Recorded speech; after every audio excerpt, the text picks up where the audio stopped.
Paz de Cristo, amados! Paz de Cristo, seja muito bem-vindo. Eu sou o Jefferson Sarmento, esse é o meu canal e nós estamos aqui compartilhando o Evangelho de forma simples, sem ser simplório. E aqui, mais uma vez, estamos juntos para estudar mais uma lição desse trimestre da Escola Bíblica Dominical. Estamos estudando sobre a Santíssima Trindade. Já fizemos um ciclo de estudos sobre o Deus Pai. Estamos agora no estudo do Deus Filho, a segunda pessoa da Trindade. E hoje nós vamos estudar a lição de número 7, a obra do Filho. Essa lição será estudada em classe no dia 15 de fevereiro de 2026, se Deus permitir.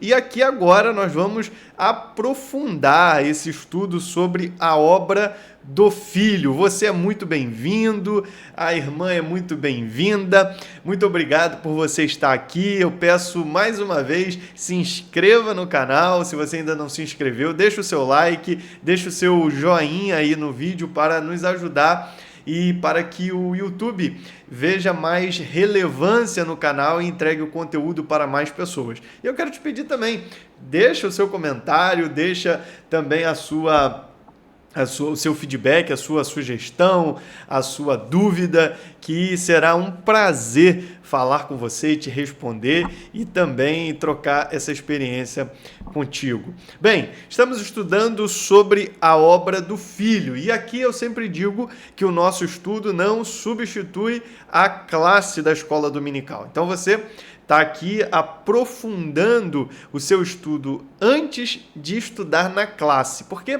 na classe sempre tem a sua contribuição, tem ali aquela troca de experiências, aquela troca de entendimentos que enriquece ainda mais o nosso conhecimento e o nosso crescimento na graça e no conhecimento de nosso Senhor. Bem, e aqui vamos então adentrar no estudo dessa lição que é importantíssima e tem aqui alguns assuntos bastante interessantes do ponto de vista da cristologia. Cristologia é a doutrina de Cristo, ou seja, o estudo da pessoa do nosso Senhor e Salvador Jesus Cristo. A Bíblia, como um todo, ela conta a história da missão de Deus para a redenção do homem.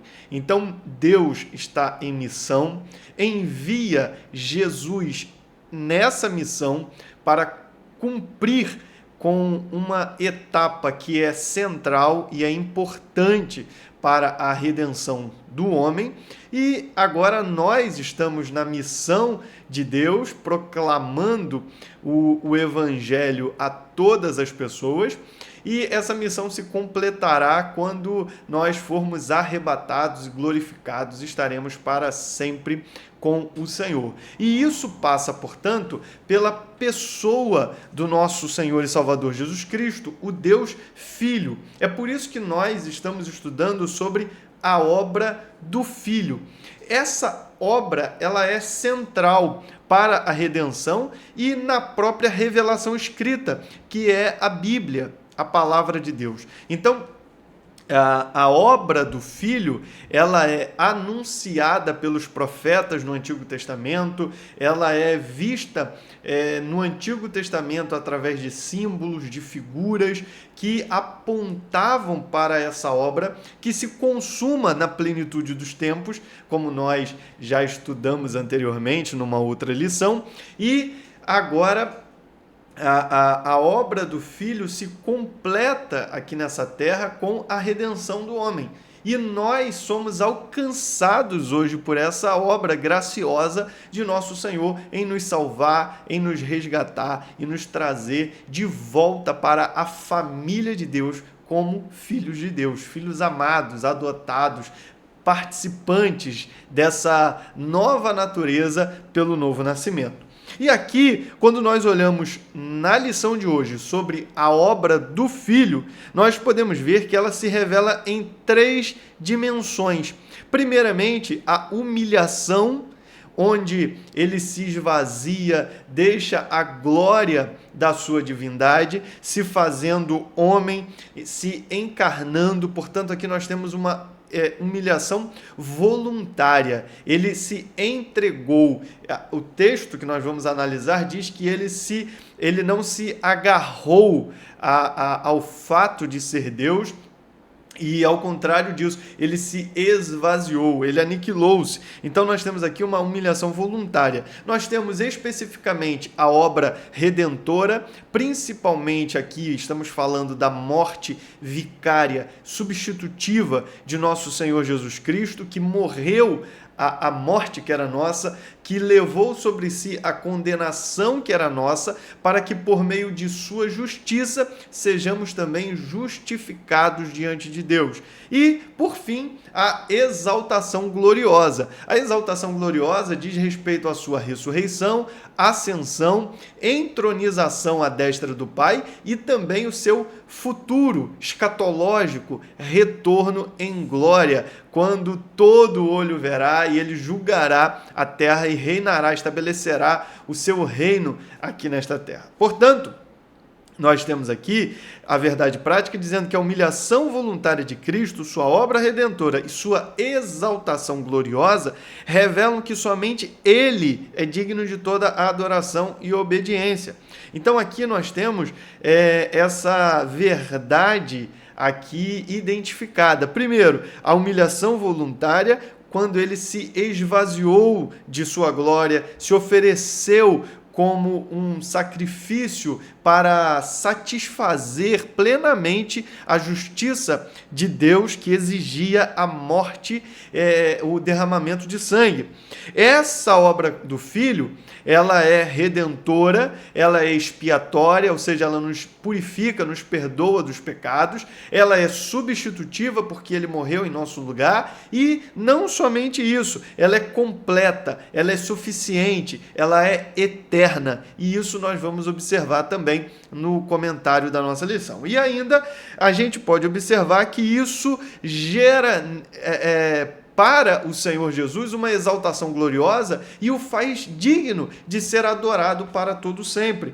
Em Apocalipse capítulo 5, versículo 9, está escrito que e cantavam um novo cântico dizendo: digno és de tomar o livro e de abrir os seus selos, porque foste morto e com o teu sangue compraste para Deus homens de toda tribo e língua e povo e nação, e para nosso Deus os fizeste reis e sacerdotes, e eles reinarão sobre a terra. Então, o nosso Senhor é digno de ser adorado, de ser celebrado, de ser obedecido, porque ele foi morto e está vivo e vive para todo sempre. Ele se humilhou e Deus o exaltou soberanamente. Portanto, nós podemos já aqui nessa introdução observar que a nossa salvação não vem dos nossos méritos, não vem dos nossos conhecimentos, não vem das nossas obras. Nós não temos nada em nós mesmos para agradar a Deus, porque somos pecadores, pó e cinza. Então nós não temos aqui para apresentar a Deus méritos nossos que nos façam dignos de sermos salvos. A nossa salvação vem pelos méritos de nosso Senhor e Salvador Jesus Cristo. Nós não somos salvos por algo que nós fizemos ou pelo que nós fazemos hoje. Agora, nós somos salvos simplesmente por graça. É graça, simplesmente graça. A salvação que nós temos é pela graça porque Cristo obedeceu, porque Cristo foi obediente até a morte e morte de cruz. E isso conquistou o mérito dele também ser exaltado soberanamente, e por meio de seu sacrifício nós, pela graça de Deus, alcançamos a redenção, o perdão dos nossos pecados e a oportunidade de nos tornar mais uma vez membros da família de Deus. Bem, aqui então Nós apenas obedecemos a Ele e o adoramos porque Ele é digno. Então nós, entendendo que nós não somos dignos, que nós não somos merecedores, que não temos mérito algum, nos rendemos diante dele em adoração, em louvor e obediência. Não para que sejamos salvos, mas porque fomos salvos por Ele. Porque nós fomos alcançados por sua graça. E essa graça que nos alcançou nos leva a adorá-lo, a obedecê-lo com gratidão, com sinceridade, com amor, porque Ele nos amou primeiro, Ele nos salvou, entregando a sua própria vida para a nossa redenção. Bem, a leitura bíblica em classe está em Filipenses, capítulo 2, versículos 5 a 11, e Hebreus, capítulo 9, versículos 24 a 28. Esses textos são comentados na lição. Então, nós estamos diante de uma lição expositiva. A nossa lição, ela não é temática. Dessa vez, aqui nós temos uma lição expositiva. Então, o texto bíblico, ele está exposto, explicado ao longo do comentário. Por isso, eu não vou fazer aqui agora algumas observações, nós vamos entrar efetivamente no comentário da lição, onde diz lá na introdução que Jesus Cristo é o Filho eterno de Deus, que assumiu a forma humana, viveu uma vida sem pecado, morreu em nosso lugar e ressuscitou vitoriosamente. É disso que Filipenses está falando, e Hebreus também, porque aqui apresenta exatamente a humilhação voluntária do Filho para cumprir a obra redentora que foi estabelecida no plano de salvação do homem, e o resultado disso é que Deus aceitou essa obra e a confirmou, exaltando a Cristo e o pondo como nosso Salvador e Senhor. Portanto, quando nós olhamos aqui de maneira ainda introdutória para esses textos, nós podemos observar que as Escrituras mostram que Jesus renunciou ao exercício pleno de seus direitos divinos em favor da nossa salvação, em favor da salvação de homens pecadores, indignos, ingratos, desobedientes, inimigos de Deus. Então, o grande ponto aqui desse texto bíblico é mostrar para nós que nós não somos merecedores, mas apesar disso, Cristo, ele abre mão de seus direitos de glória por ser Deus para se fazer semelhante a nós, a fim de nos resgatar, de nos remir, de nos arrancar do pecado e nos levar para a família de Deus. Portanto, a encarnação e a vida terrena de Jesus Cristo revelam o mistério profundo da humilhação voluntária, a qual ele se submeteu para nos resgatar, para nos salvar. Portanto, o propósito dessa humilhação voluntária foi a redenção da humanidade. Ele se humilhou de forma voluntária, ou seja, ele decidiu, ele se entregou. Ele chega a dizer isso, Jesus diz isso, dizendo assim, ninguém toma a minha vida, eu a dou, eu a entrego por amor, né, para a salvação da humanidade. Então, a sua humilhação voluntária foi unicamente com o objetivo, com o propósito de resgatar o homem, de promover a redenção da humanidade por meio de sua morte substitutiva na cruz e na sua ressurreição. Portanto, a cruz não foi um acidente. A cruz não foi um mero acidente por causa da inveja de líderes religiosos, de homens que não amavam o Senhor Jesus, que não tinham carinho, não gostavam dele. Não, a cruz não foi um acidente. A cruz é o propósito revelado de Deus para a redenção da humanidade. Portanto, a cruz foi o caminho para a glória. A cruz foi o caminho para a exaltação de Jesus. Como ele foi obediente até a morte e morte de cruz, Deus também o exaltou soberanamente e lhe deu um nome que está acima de todo nome. Então, portanto, a perfeita obediência e o seu sacrifício expiatório levou o Pai a exaltá-lo soberanamente. É por isso que Jesus diz que aquele que se humilha será exaltado. E ele exemplifica isso através da sua própria vida. Ele se humilhou e, portanto, o Pai o exaltou. Quando a gente olha aqui para Filipenses capítulo 2, versículos 5 em diante, especialmente o 6, do 6 em diante até o 11, nós temos o que é chamado de hino cristológico, que é uma das mais sublimes partes da Bíblia, que é acerca da humilhação e da exaltação de Cristo.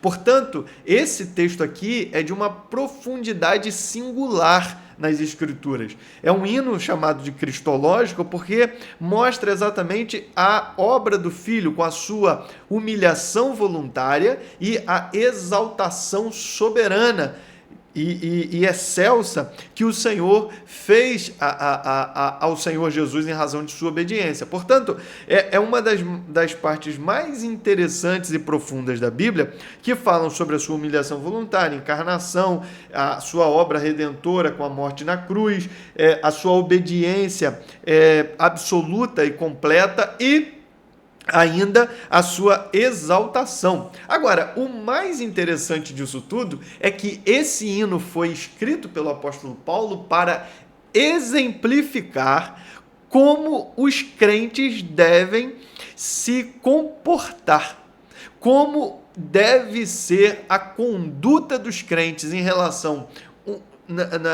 com o próximo, uns para com os outros, na relação horizontal.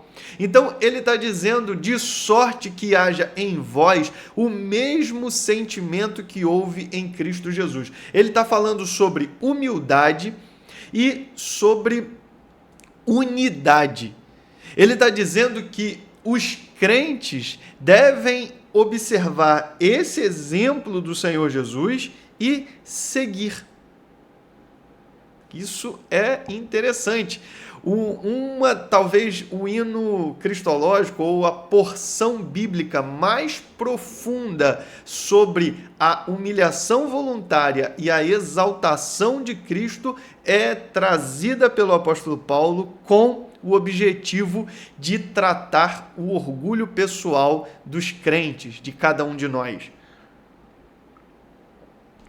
Ele usa essa verdade profunda acerca da obra de Jesus Cristo para ensinar humildade e unidade.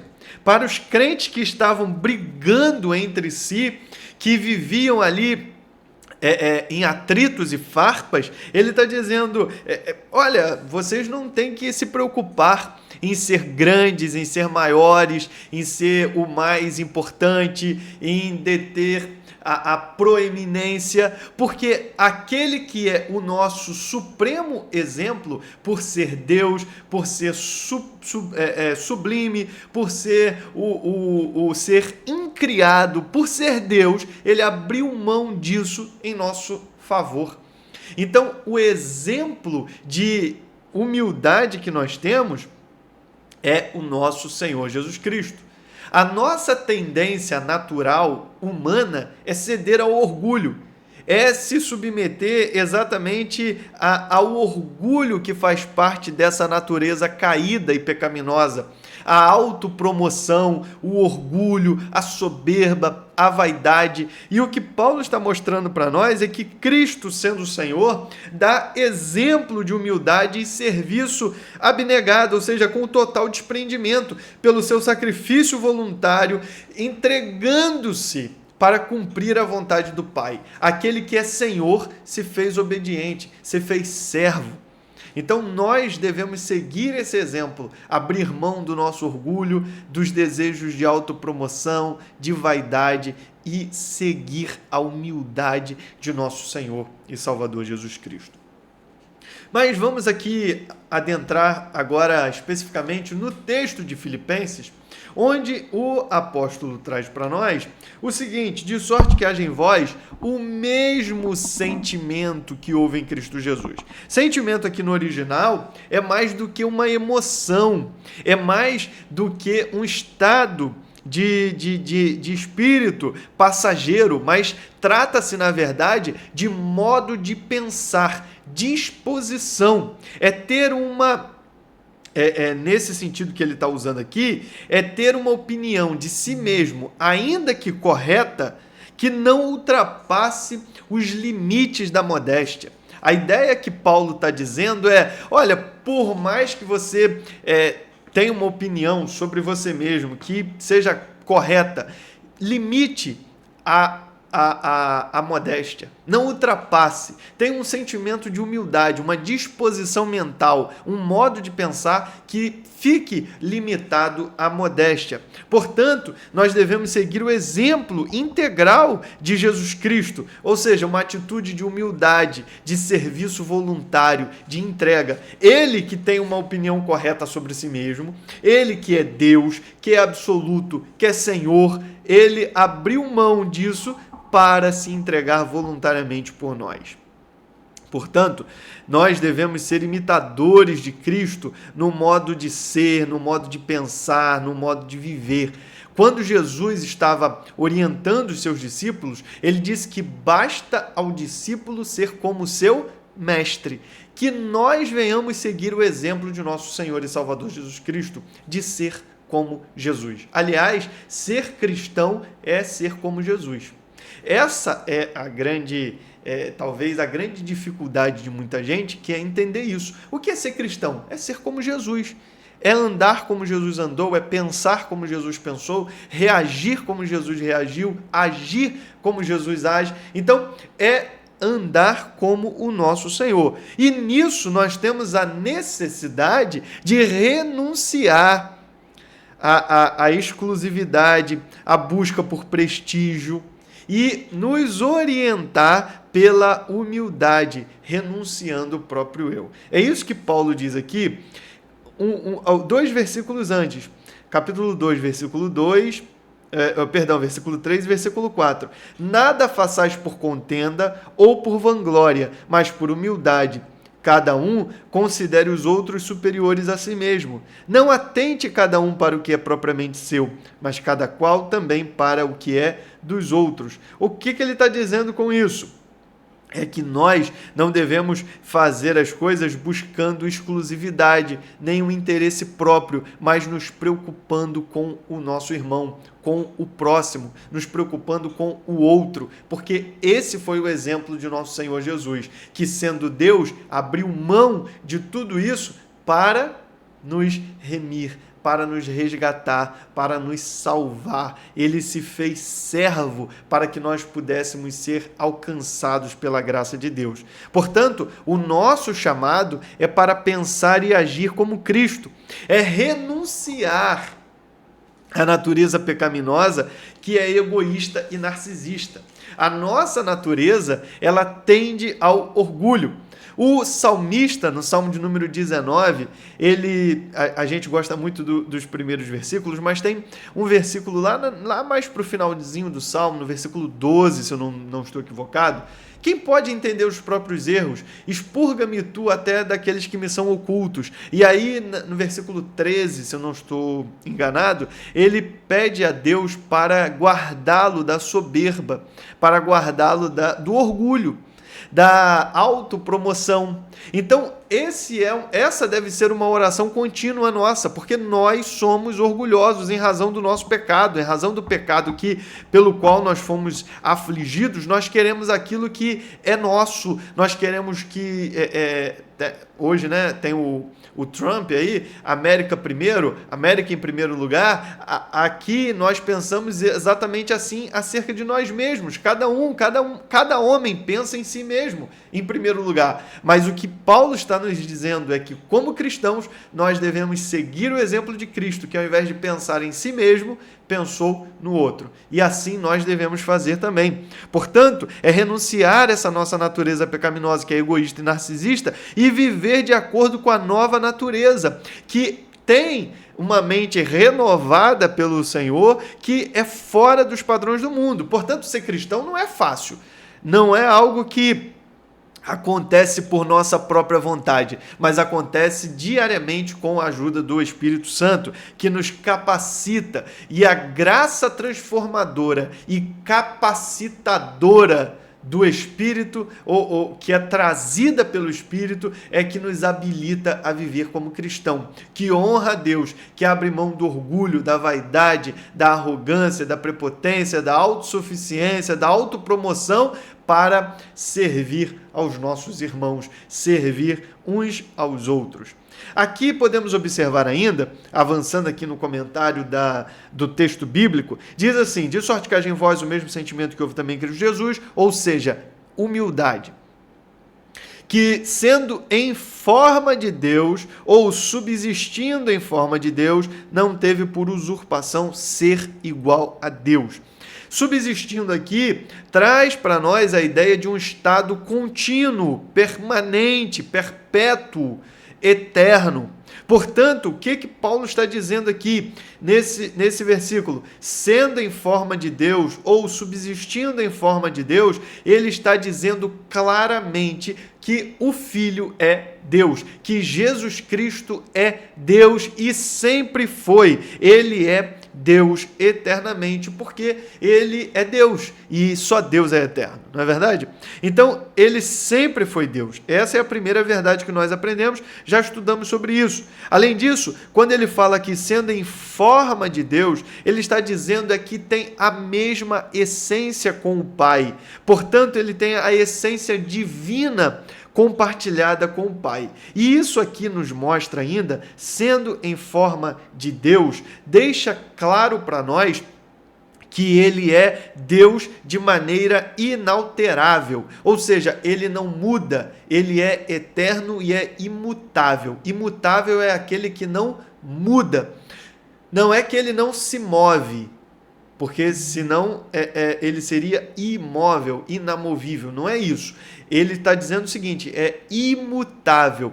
Ele subsiste eternamente em forma de Deus. Por quê? Porque ele é Deus. Isso quer dizer que mesmo na encarnação, mesmo quando Jesus assumiu o corpo humano pelo nascimento, pela concepção virginal e pelo nascimento em Belém da Judéia, ele permanece sendo Deus, porque ele subsiste eternamente em forma de Deus. Portanto, a sua forma, a sua essência divina, o seu ser é imutável e é eternamente divino. Agora, olha que interessante, não teve por usurpação o ser igual a Deus. Ele está dizendo, não é algo que ele tinha como que ser mantido a qualquer custo. Ele está dizendo, a usurpação aqui tem o sentido, ele não teve por usurpação ser igual a Deus, ele teve o sentimento, a disposição mental de que o fato de ser Deus não era algo a ser mantido a qualquer custo, algo a ser explorado de forma egoísta e em benefício próprio. Em uma outra tradução, nós podemos observar o seguinte: não julgou que o ser igual a Deus fosse coisa de que não devesse abrir mão. Então, quando ele diz aqui que não teve por usurpação ser igual a Deus, ele está dizendo o seguinte: não julgou que o ser Deus ou ser igual a Deus fosse coisa de que não devesse abrir mão, algo a que devesse se apegar. Pelo contrário, ele abriu mão. Porque ele não tinha interesse egoísta, não tinha interesse exploração em benefício próprio. Pelo contrário, ele abre mão para que nós possamos nos aproximar de Deus. Na encarnação, aqui é importante a gente observar isso, ele não perde os seus atributos divinos, porque ele não deixa de ser Deus. Ele não deixou de ser Deus, ele não perde os atributos da divindade enquanto ele está aqui no período de encarnação. Pelo contrário, ele mantém isso, ele mantém os seus atributos divinos porque ele continua sendo Deus. O que ele abriu mão foi da manifestação externa da sua glória, dos seus privilégios celestiais. Então, ele abre mão da glória externa, ele abre mão dos seus privilégios celestiais, mas ele não deixou de ser Deus. E ele se encarna, e na encarnação, portanto, ele está aqui como um de nós, como um homem, como sendo em forma humana, razão pela qual nós não podemos ver, nós, né, no caso aqui, aquelas testemunhas oculares, a glória de Deus, a não ser na transfiguração, quando se teve ali um vislumbre, como nós estudamos na outra lição. Mas aqui ele deixa muito claro para nós que ele não abriu mão dos seus atributos divinos, ele não deixou de ser Deus. O que acontece é que ele abre mão da sua glória externa, dos seus privilégios celestiais para se fazer como nós. Jesus, portanto, não reconheceu aqui a sua divindade como um direito inalienável. Ele põe de lado esses direitos, mas não a sua divindade. Ele deixa os seus direitos divinos de glória de lado, ele abre mão disso para encarnar-se, se fazendo homem para nos remir. Mas ele não abre mão, obviamente, da sua divindade, porque isso não é possível. E ele se humilhou, identificando-se conosco, sendo um simples homem. Portanto, aqui nós temos um estado agora de descida progressiva. Ele é Deus, abre mão dos seus privilégios, da divindade, da sua glória que ele tinha com o Pai, como diz lá em João capítulo 17, versículo 5, a glória que ele tinha com o Pai, ele abre mão disso para se encarnar, sendo obediente até a morte e morte de cruz. Olha como vai descendo os degraus de forma progressiva nessa humilhação voluntária de nosso Senhor Jesus Cristo. Nós temos aqui, portanto, da eternidade divina, a condição humana, e da humanidade até a morte. Ele humilhou-se a si mesmo. Isso está aqui no versículo 7. Ele faz aqui, portanto, um ato voluntário e intencional de submissão. Ele escolheu humilhar-se. Então, claramente aqui, aniquilou-se a si mesmo. Ele claramente está dizendo, esvaziou-se, humilhou-se. É um ato voluntário, intencional, de submissão para se identificar conosco e nos remir. Ele morre agora também. Ele assume a forma de servo, fazendo semelhante aos homens, no sentido de que ele se identificou conosco. Ele traz, eu já falei sobre a identificação em um outro vídeo, então ele se identifica com a humanidade para que nós possamos ser salvos, e ele faz isso sem pecado. Também já estudamos anteriormente sobre a concepção virginal. Portanto, ele não assume natureza pecaminosa, mas ao assumir a encarnação, a natureza humana, ele se identifica conosco para levar sobre si os nossos pecados e nos remir, nos perdoar. E ele, então, humilha-se a si mesmo, sendo obediente até a morte, morte de cruz. Versículo 8. Achado na forma de homem, humilhou-se a si mesmo de forma voluntária, intencional, se submetendo à vontade de Deus, sendo obediente. Obediente aqui, ele está falando aqui de uma submissão completa. Se Adão foi desobediente, Cristo é perfeitamente e plenamente obediente. Então ele está falando de uma submissão completa à vontade do Pai, à autoridade do Pai. E aqui nós podemos destacar ainda o que Paulo escreve a Timóteo, capítulo 1, versículo 10, onde ele diz da seguinte forma: Timóteo, 2 Timóteo, eu abri 1 Timóteo. 2 Timóteo, capítulo 1, versículo 10. Ele diz assim: e que é manifesta agora pela aparição de nosso Senhor Jesus Cristo, o qual aboliu a morte e trouxe à luz a vida e a incorrupção pelo Evangelho, por causa da sua obediência. Por causa da obediência de nosso Senhor Jesus Cristo, nós fomos trazidos à luz. Portanto, a morte de Cristo e aqui a sua obediência, ela traz para nós a certeza de que pela obediência de Cristo, nós somos resgatados. Todas as coisas são congregadas em Cristo e Ele se torna Senhor absoluto de todas as coisas. Cristo morreu como servo numa cruz. Está aqui também no versículo 8, na forma de servo, ele se humilhou a si mesmo, sendo obediente até a morte, morte de cruz. Cruz era a morte mais vergonhosa, mais repulsiva daquele período. O judeu, se nós olharmos lá em Deuteronômio, capítulo 21, está escrito que é maldito aquele que se submete ou que é pendurado no madeiro. Portanto, aquele que vai para a cruz está debaixo de uma maldição. Versículo 22 do capítulo 21, aliás, versículo 23, o seu cadáver não permanecerá no madeiro, mas certamente o enterrarás no mesmo dia, porquanto o pendurado é maldito de Deus. Porquanto o pendurado é maldito de Deus. Paulo, quando escreve aos Gálatas, ele fala sobre isso, fazendo uma menção exatamente a esse texto.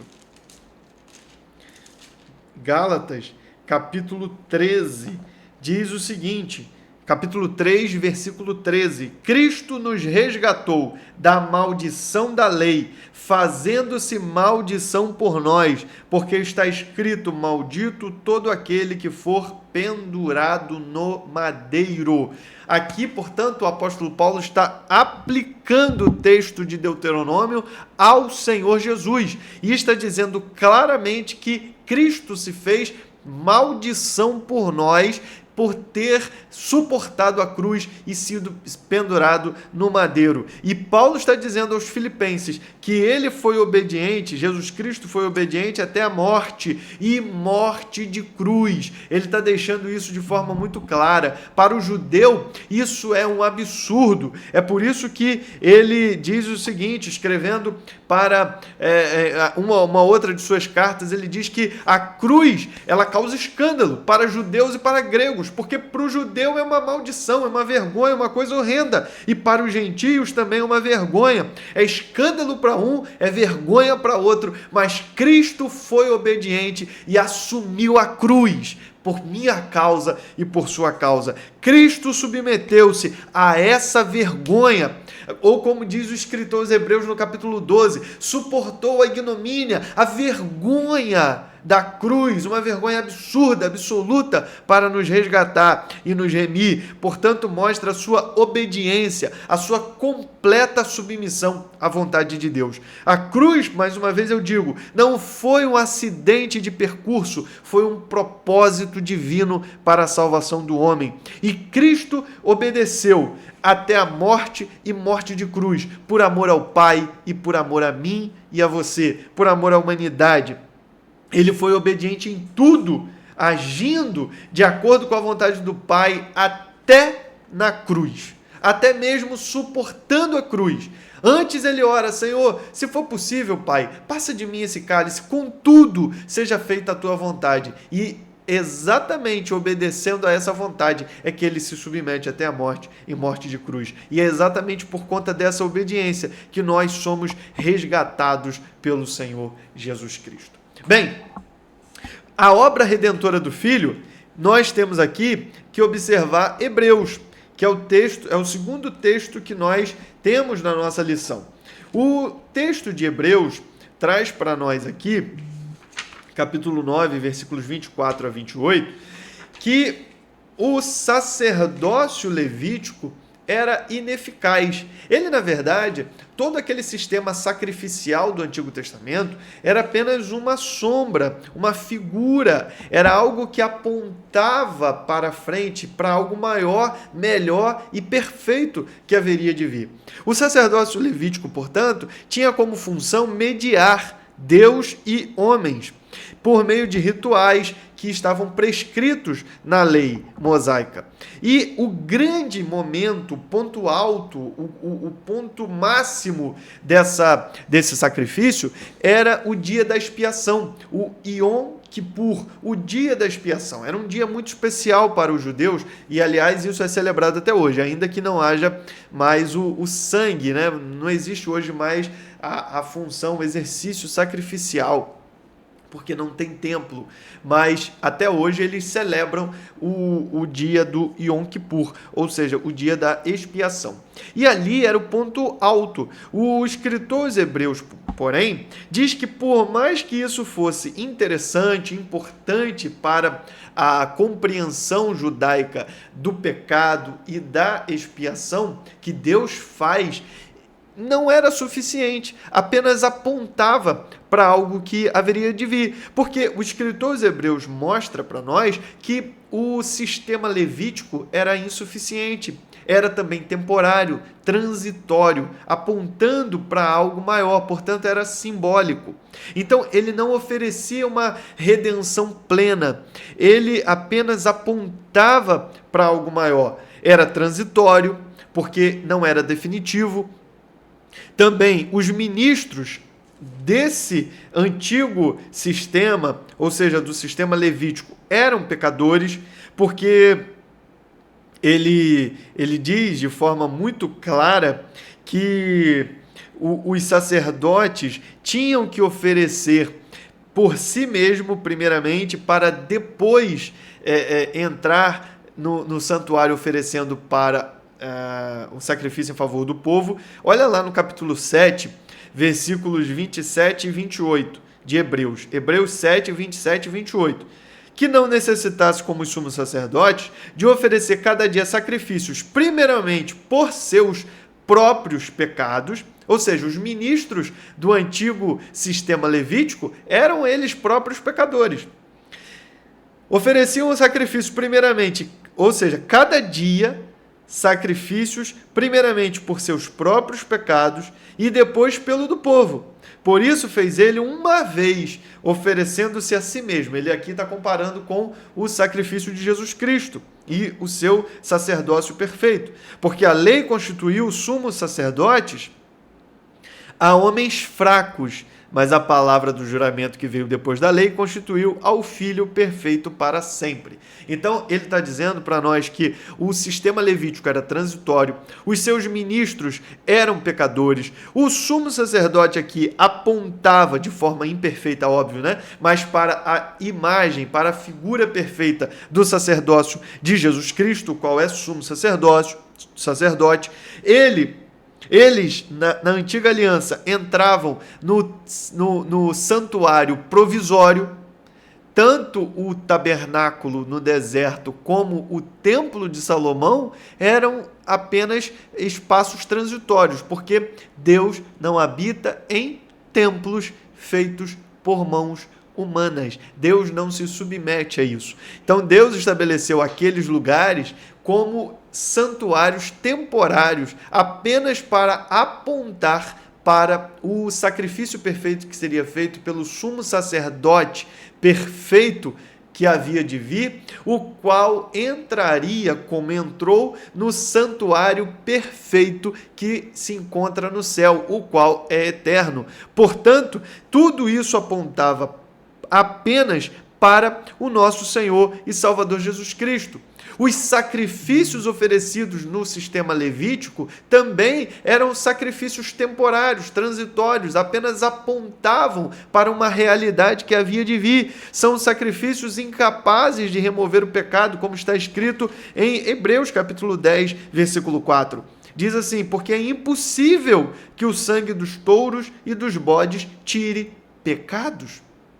Então, tudo isso nos mostra que o sistema levítico, o sacerdócio levítico, era apenas uma simbologia para apontar para o nosso Senhor Jesus Cristo. Agora, Cristo, sim, é o cumprimento do que o sistema levítico anunciava, prenunciava, porque Cristo ofereceu o próprio sangue, como diz o texto de Hebreus 9, 12, nem por sangue de bodes e bezerros, mas por seu próprio sangue, entrou uma vez no santuário, havendo efetuada uma eterna redenção.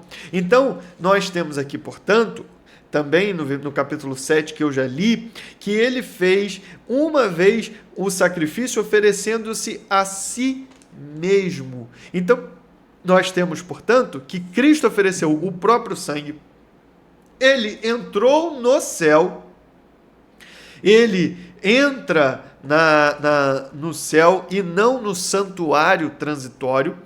Ele diz assim, capítulo 8, versículo 1, ora, a suma do que temos dito é que temos um sumo sacerdote tal que está sentado nos céus à destra do trono da majestade, ministro do santuário e do verdadeiro tabernáculo, o qual o Senhor fundou e não o homem.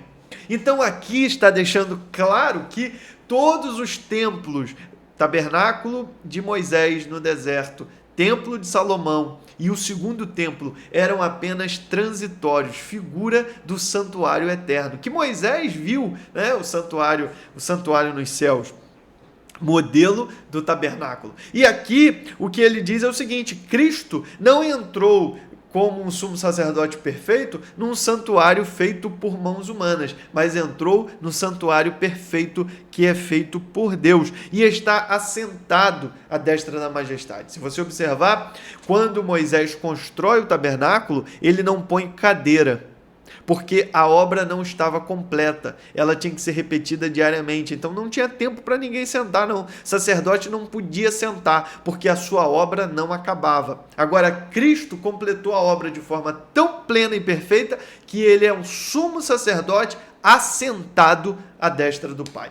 Então, ele não tem mais o que fazer, porque foi feito já de forma plena e consumada para a redenção humana, para a redenção do homem. A única coisa, não tem o que fazer em relação à redenção, tá? Deixar isso claro aqui para ficar bem entendido.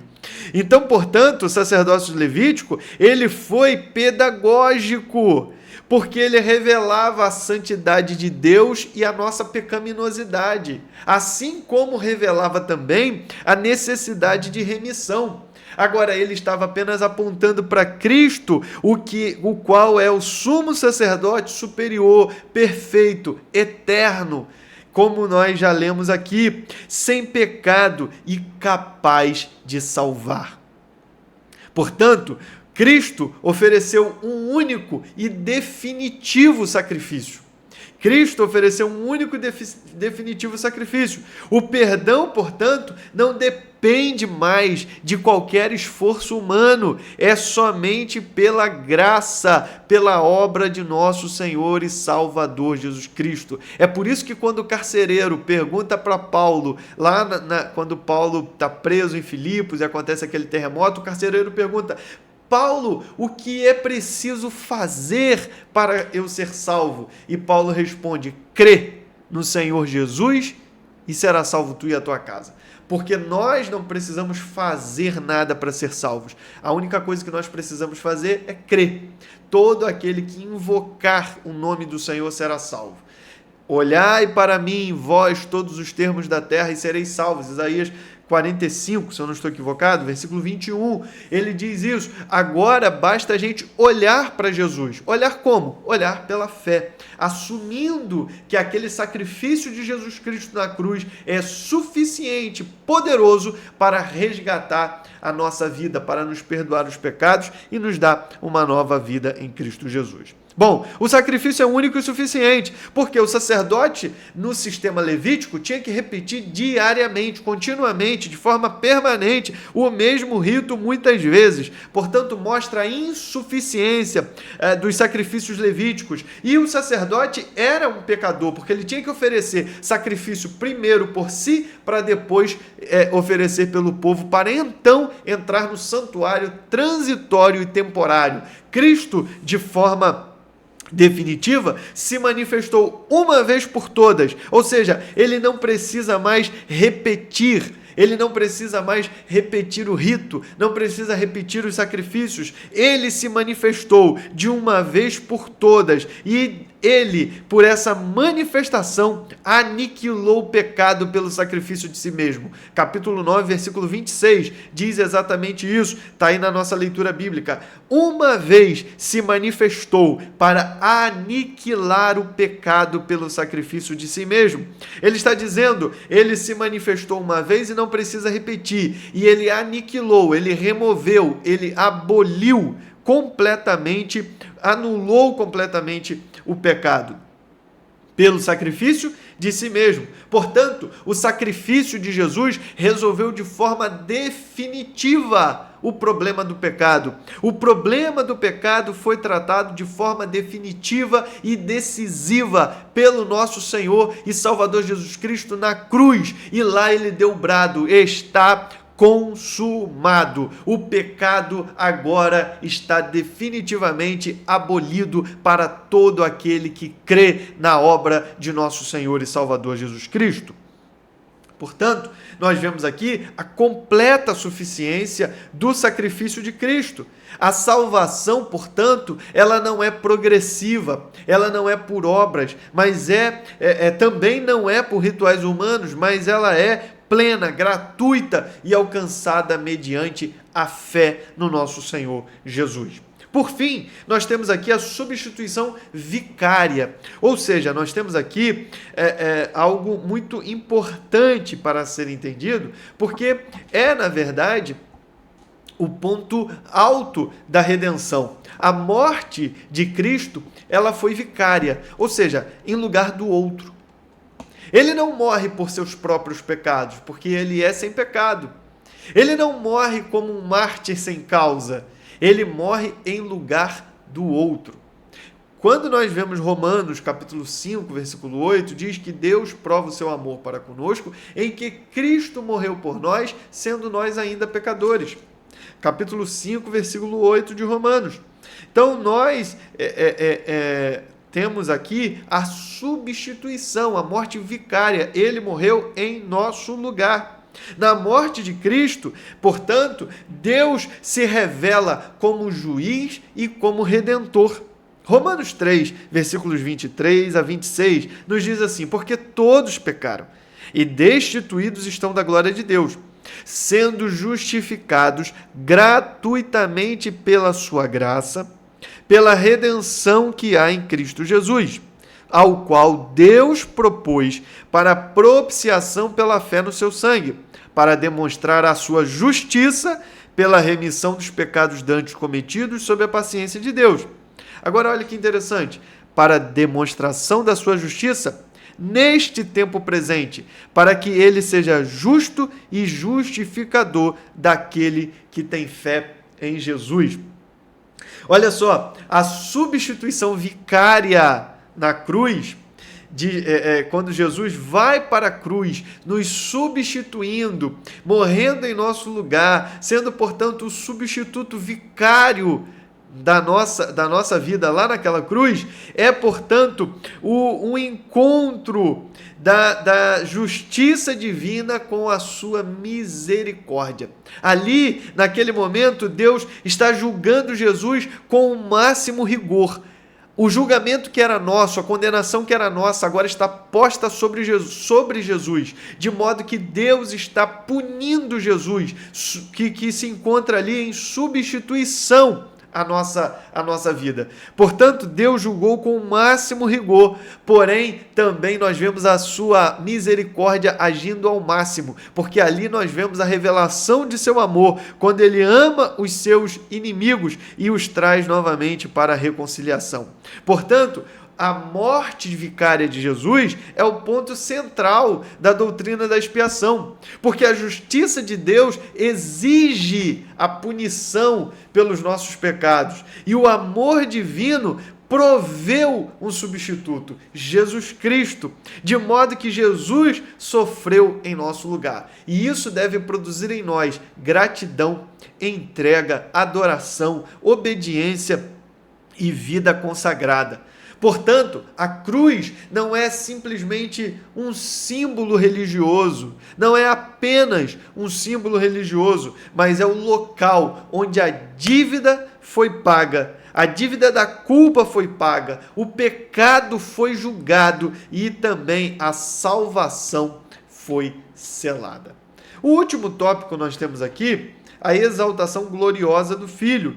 E nós vemos, portanto, a sua soberania universal. Nós fechamos essa lição, portanto, estudando a última parte do hino cristológico de Filipenses. Nós vimos aqui os versículos 5 até o 8, e agora nós vamos entrar na parte final do hino cristológico de Paulo aos Filipenses, no versículos 9, 10 e 11, onde ele diz: pelo que também Deus o exaltou soberanamente. Ele foi obediente até a morte de cruz. E essa obediência plena e absoluta fez com que Deus o exaltasse de forma soberana. A palavra grega que é traduzida aqui como exaltou soberanamente é um composto intensificado.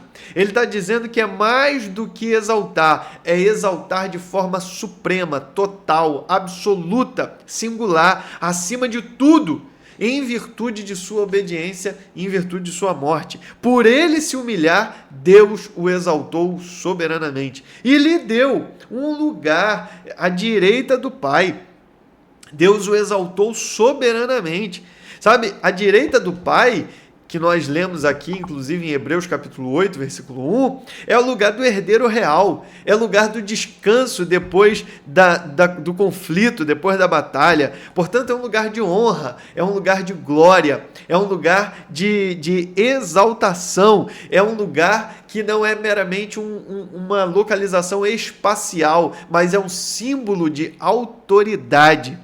A exaltação de Cristo, além disso, a gente pode observar, Deus o exaltou soberanamente, também traz para nós a ideia da sua ressurreição, porque ele é o primogênito da ressurreição, como escreve o apóstolo Paulo.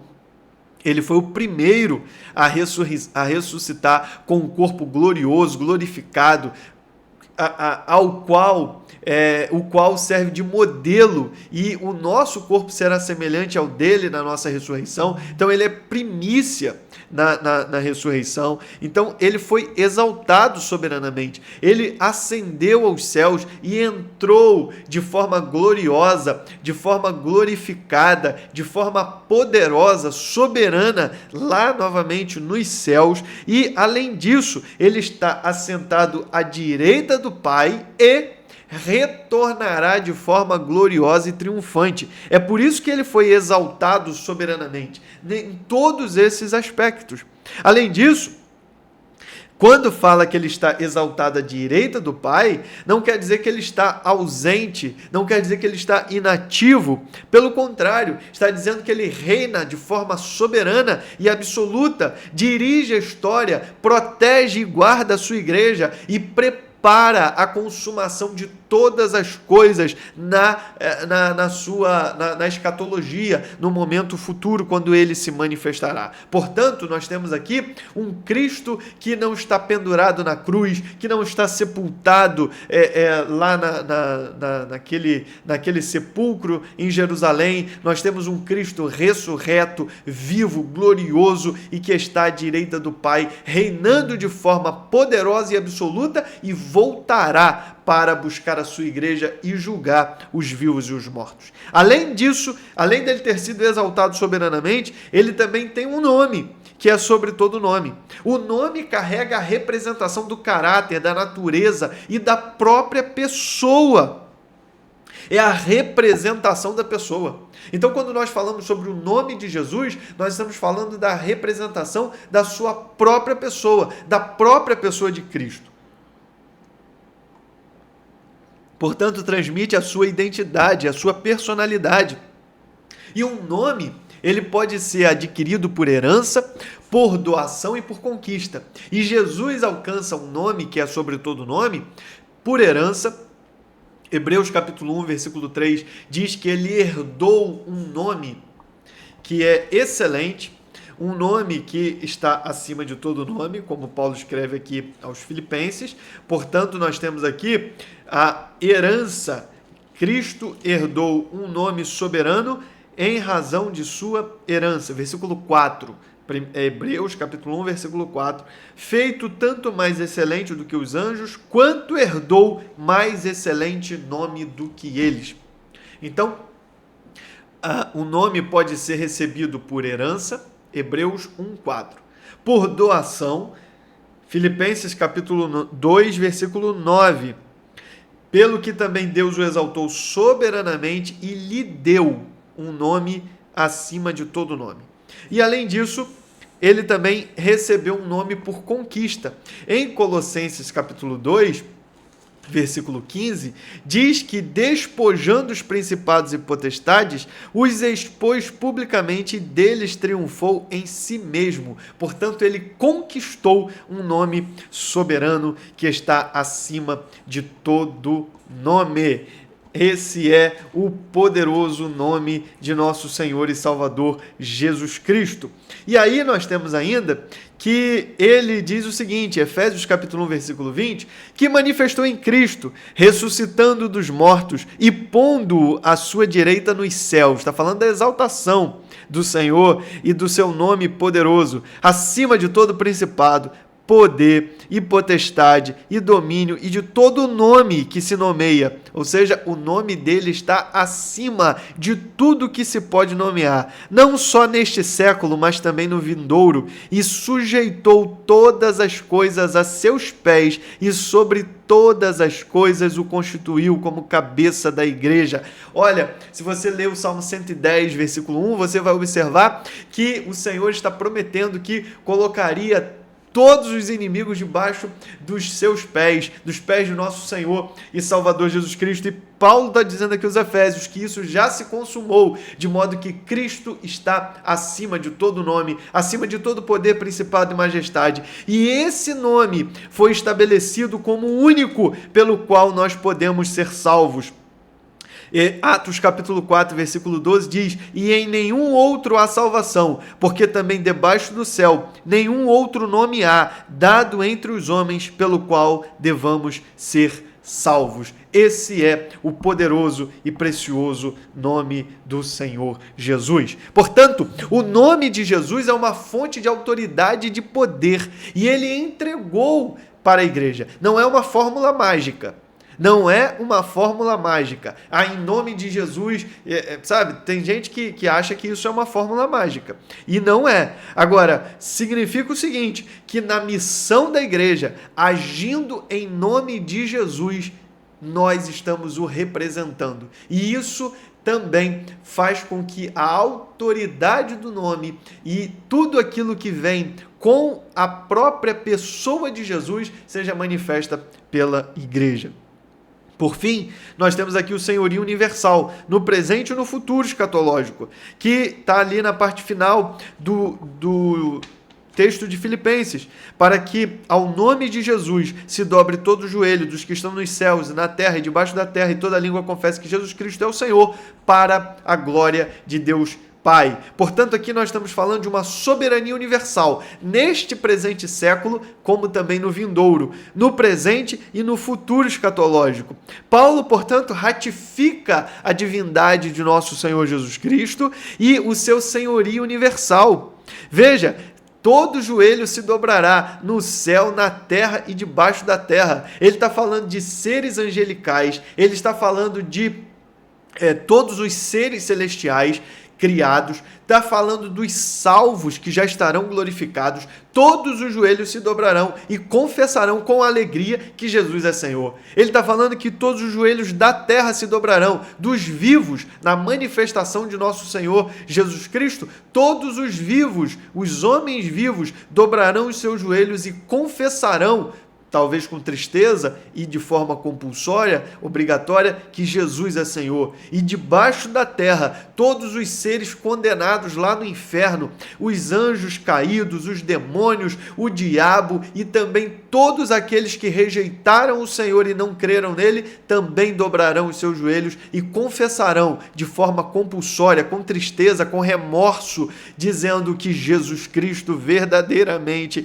é o Senhor. Ah, meu amado, não deixa para fazer isso lá no inferno, não faz isso com tristeza e remorso, não. Confessa hoje que Jesus Cristo é o Senhor e que Ele é o Senhor da sua vida, para que você alcance salvação. E no céu você se dobrará diante dele com alegria, confessando verdadeiramente: Jesus é o Senhor. Bem, essa é a obra do Filho, a sua humilhação voluntária, a sua obra redentora e a sua exaltação soberana. E ele fez isso por amar a mim, por amar a você. Fica firme, seja grato, seja obediente, viva uma vida consagrada e adore ao Senhor em todo o tempo, porque foi por amor, foi por mim e por você. Eu te agradeço por você ter ficado até aqui comigo, estudando essa lição da Escola Dominical. E, permitindo Deus, na semana que vem, estudaremos juntos a lição de número 8, onde falaremos sobre o Espírito Santo. Começaremos agora falar na próxima lição sobre o Espírito Santo, terceira pessoa da Trindade. Que Deus te abençoe, te dê graça, sabedoria e que você seja cada dia mais abençoado pelo Senhor. Deus abençoe você, fica na paz de Cristo e um grande abraço. Te espero aqui.